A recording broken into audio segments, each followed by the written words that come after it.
We want to look just briefly now at some survey results that were concluded just prior to the State of the Union address by the American Culture and Faith Institute.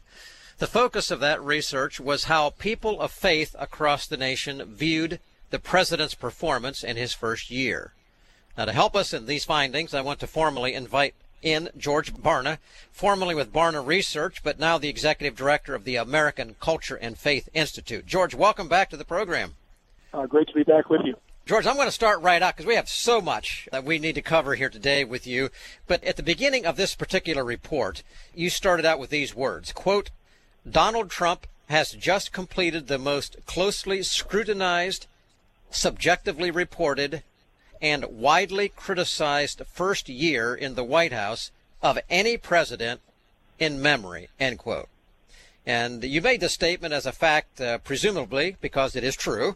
But it's also likely that the reality of this makes the research probably more challenging. But before you tell us, if you could, the top-line findings of the research, George, share a bit about the degree of subjective reporting and the degree of scrutiny given the president by the media compared to other presidents that caused you to make that statement at the outset of this research. Could you do that, please?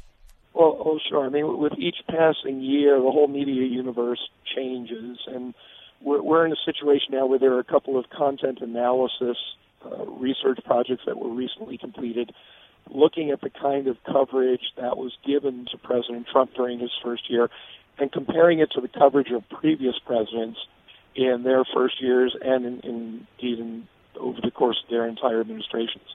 And what the research reported was that it was hands down the most negative reporting on a president's activities, a president's life, everything about his being that we had seen since they had the ability to do that kind of research.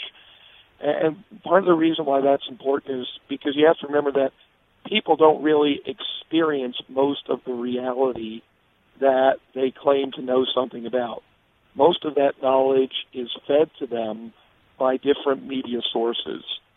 We have done some research, we've been doing it over the course of years now, more than a decade, where we find that the media are the most influential entities in the lives of Americans, more than family members, more than members of Congress, more than church pastors. I mean, you name it, number one on the list is the impact of the media.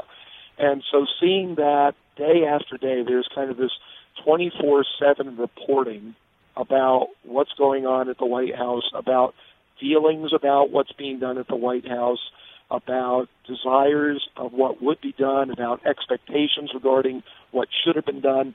And so there's been this blurring of news reporting and subjective, kind of personal information about what's happening. We've blurred that line of what is news now. And given the fact that most of what's being reported is primarily negative, not all of it, of course, but the vast majority of it, according to the content analysis studies, well, that begins to take a toll. It's like, one of those torture tests where you just have the dripping water, and it drips, and it drips, and it drips, and it just drives you crazy. Well, that's what's happening with our news coverage of politics and government and political officials in America. There's a very slanted view, it's a very consistently biased view, and it's incessant in its presence, and it's taking a toll on people's opinions.